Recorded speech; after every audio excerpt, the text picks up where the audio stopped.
انا مقدر جدا كل الضغوط اللي فيها الكابتن حسام، لكنه بختلف معاه في نقاط عديده جدا. مفيش حد خايف ابدا ان المنتخب ينجح، لانه هذا المنتخب هو منتخب مصر، منتخب باسم البلد. وما اعتقدش انه في فتره فيها مسانده للمنتخب الوطني وجهاز المنتخب الوطني زي الفتره اللي احنا فيها دي. كل الناس بلا استثناء في حاله مسانده غير عاديه. الخلاف في الراي هنا يا كابتن حسام لا يفسد للود قضيه.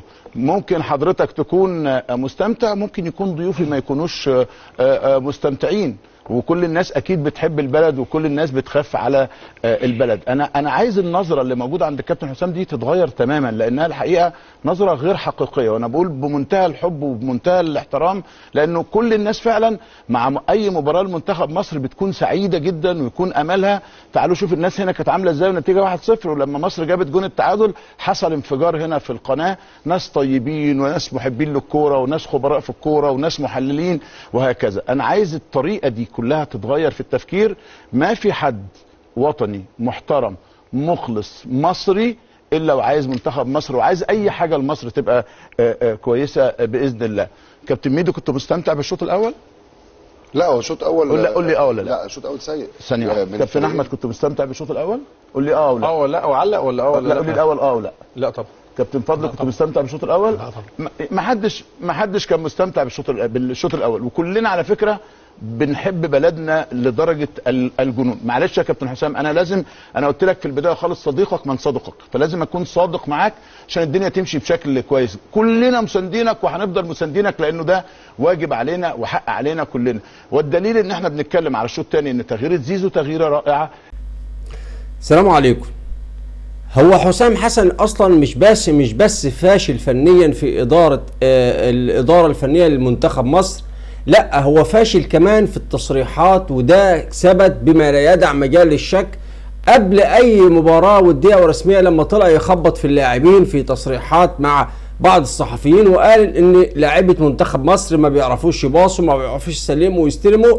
النهارده بيثبت بكل تاكيد ان هو فاشل في كل شيء، يعني فاشل في الاداره الفنيه للمباريات وفاشل كمان في التصريحات. ليه؟ اول حاجه طالع بيتكلم عن حاجه اكنه بيعلق على مباراه ثانيه، بيقول لك انا كنت مستمتع بالمباراه. هو انت يا عم كنت بتتفرج على مباراه ثانيه؟ فين الاستمتاع اللي كنت بتستمتع؟ ده الماتش او الشوط الاولاني كان زي الزفت. المباراه في مجملها كانت متوسطه المستوى، حتى احنا لما تحسن مستوانا في الشوط الثاني برضه المجمل فيه المباراه ما كانش 100 100، كان متوسط المستوى. انما الشوط الاول كان سيء جدا. بقول لك انا مستمتع. ايه يا عم انت كنت بتتفرج على الدوري الانجليزي ولا برشلونه وريال مدريد ولا حاجه احنا ما نعرفهاش؟ يا عم بتتفرج على ماتش تاني ولا بتتفرج على ايه انت، ولا ما بتتفرجش، ولا ايه ظروفك انت؟ بيقول لك انا كنت مستمتع. وبعدين ايه نغمه الكذب دي اللي انتوا شغالين فيها؟ صلاح رفض يتغير. ايوه، ما الدنيا كلها كانت واضحه، واللقطه بتاعت امام عاشور المره اللي فاتت كانت واضحه للدنيا كلها. ليه هنقعد نكذب كل شويه ونقول ده ما حصلش وده لا؟ صلاح رفض يتغير بدليل انت مش وقفت مصطفى فتحي على الخط عشان تغيره؟ انت كنت قايم تسخن مصطفى فتحي ليه لما انت ما انتش ناوي تغيره؟ لو انت بتقول لا انا رجعت في التغيير او انا اللي ما رضيتش اغيره، طب فين يا عم؟ امال كنت رجعت مصطفى فتحي ليه؟ ليه وقفت مصطفى فتحي وده لاعب محترم وما ملوش اي اهانه انك توقفه على الخط وبعدين ترجعه؟ واشاره صلاح ليك كانت واضحه خالص للناس، انما شاور لك وقال لك لا انا هستنى. ايه يا عم في ايه؟ بتكذبوا علينا ليه؟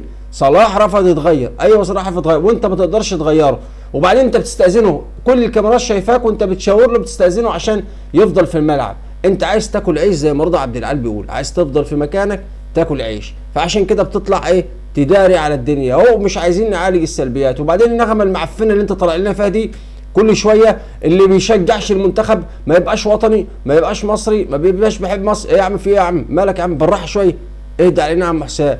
هو كل واحد ينتقد اداء المنتخب يبقى بينتقد مصر؟ هو كل واحد بينتقد طريقتك في اداره المباريات يبقى بينتقد مصر؟ يبقى بيحبش منتخب مصر؟ ايه يا عم؟ انت عامل ارهاب للمحللين والضيوف بتوع الاستوديوهات. اي واحد يتكلم يقول لك لا اصل ده ما بيحبش مصر، اصل ده ما بيحبش منتخب مصر. ليه يا عم؟ في ايه يا عم؟ وانت طلعت في الوطنيه كلها لوحدك، اخدت الوطنيه لوحدك لحسابك انت، خلاص كده بقيت انت الراجل الوحيد اللي وطني وبقيت الناس كلها خونه وعملاء. ايه يا عم الجو السياسي ده؟ دي مباراه، ده كره قدم. انت ما انتش ده اقوى المدربين كان بيتم انتقادهم، واحسن المدربين بيتم انتقادهم وانتقاد اخطائهم، وبيتقبلوا الانتقاد بسطر رحب وبيتكلموا طالما الموضوع ما فيهوش شخصنه. لكن انت واخد الامور بعيد. لما واحد يسالك عن تغييره غلط او طريقه لعب غلط او كوره او جمله تكتيكيه غلط، تقوم يقول لك اصل ده ما بيحبش مصر، اصل ده ما بيحبش منتخب مصر. انت ما بتعرفش ترد. ما ترد يا عم على انت غيرت زيزو ليه؟ نزلت ناصر ماهر متاخر ليه؟ رد يا عم، رد كده فني، رد في الكلام فني. ما تعرفش تقوم هربان وداخل في حته بعيده. اتكلم فني. انا بسالك سؤال فني تتكلم فني. ما تاخدنيش في حته ايه منتخب مصر ما بيحبوش منتخب مصر، اصل دول عالم حقوده، اصل دول. اتكلم زي ما بسالك. دول واحد بيسالك سؤال فني، انت غيرت ده ليه؟ نزلت ده ليه؟ ما لعبتش ده ليه؟ كلام فني. طريقه اللعب دي اللي اعتمدت عليها كلام فني كله. لو بتفهم في الموضوع ده جاوب، ما بتفهمش قول انا ما بفهمش، خلاص ريحنا، ما تقرفوناش بقى. انتوا جايبين واحد اقرع وما بيفهمش في الكوره عشان يدرب منتخب مصر. ايه يا عم في ايه؟ ما تجيبوا لنا واحد عدل. عايزين مدرب بيفهم. مالناش دعوه بشخصيه حسام حسن، ما بنتكلمش في امور شخصيه، احنا بنتكلم في امور فنيه. واحد ما بيفهمش في التدريب ولا معاه اي مؤهلات تدريبيه ولا فاز مع اي نادي باي بطوله في اي حته في اي خرابه، ما فاز مع اي نادي ولا عمل حتى انجاز مع اي نادي، وجابوه عينوه منتخب مصر. وخد بقى عندك بقى، خد بقى عيش دلوقتي بقى معاك لحد شهر 3 لما حسام حسن يشتغل تاني. حسام حسن في اجازه من دلوقتي لحد شهر 3، وفي خلال الفتره دي كلها مرتبه شغال 100%، وبيقول لك اصل انا ضحيت عشان البلد. فين الوطنيه بقى؟ طب ما انت بقى راجل وطني، انت عندك اعمالك الخاصه وشركاتك الخاصه، استغنى بقى عن مرتبك الفتره اللي انت مالكش شغل فيها دلوقتي مع المنتخب. مالكش شغل خالص، انت معاك بعد كده اول ماتش بعد كده مع المنتخب في شهر 3 اللي جاي، واحنا في شهر كام؟ احنا في شهر 6، يعني معاك قد 6 شهور لسه في السنه و3 شهور في الجديده، يعني معاك 9 شهور انت قاعد اكل شارب نايم، مرتبك في جيبك، مطوطك في جيبك، عسل ومفيش اي مشكله خالص، وبتاخد مرتبك ولا ليك اي لازمه في المنتخب. والله المنتخب من غير مدرب بقياده فنيه بعض اللاعبين بينهم من بعضهم بصلاح كان هيلعب احسن من كده بكتير جدا جدا. مطلع منزل لاعب على الخط وبعدين يطلعه تاني. ايه يا عم الفشل اللي انت فيه ده يا عم؟ ما بتعرفش تلعب، ما بتعرفش ترد فنيا، قول ما بعرفش. ما تقعدش تخبط وتقول اصل الوطنيه، اصل ده منتخب ما بيحبش منتخب مصر، اصل ده ما بيحبش بلده. ايه يا عم في ايه؟ كل الناس وطنيين وكل الناس بتحب منتخب مصر وكل الناس بتحب مصر، وعايزين منتخب مصر يكون احسن فريق واحسن اداء. انما التصفيات مش صعبه، هي دي فرق اللي معانا في المجموعه، ده اقل فرق، اقل مجموعه في المجموعات كلها هي مجموعتنا، واسهل مجموعه في التصفيات هي مجموعتنا. انت مش عامل انجاز ولا اي حاجه، وحتى ما انتش عارف تمشي معاهم. عن الاداء ومستمتع بالاداء وكده، انا بقول له يبقى لازم يراجع نفسه يا كابتن حسام، لان في الاول وفي الاخر احنا لما بنتكلم هنا احنا بنتكلم على الشوط الاول. الشوط الاول، الشوط الثاني كويس. الشوط الثاني شكلنا محترم، منتخب قوي، منتخب عايز يكسب، منتخب ضاغط، منتخب واصل، منتخب مضيع. كابتن انت قلت كابتن حسام نعم. مضغوط، ولكن انا اتمنى ان كابتن حسام في الاول وفي الاخر يركز ما يركزش مع الناس، حتى نعم. لو احنا ما يركزش معانا، احنا بنقول ايه ما بنقولش ايه، لان في الاول وفي الاخر هو اللي في المطبخ، هو اللي شايف، هو اللي عارف. احنا بنقول من خلال اللي احنا شايفينه في الاول وفي الاخر، وبالعكس كلنا حابين ان هو يمشي بشكل كويس، وكلنا حابينه ومساندينه، وكلنا بنتكلم معاه، ميدو بيتكلم معاه وانا بتكلم مع كابتن حسام. مش حد عنده الازمه اللي ممكن يكون متخيلها كابتن حسام ان في حد ضده او الكلام ده او كده خالص.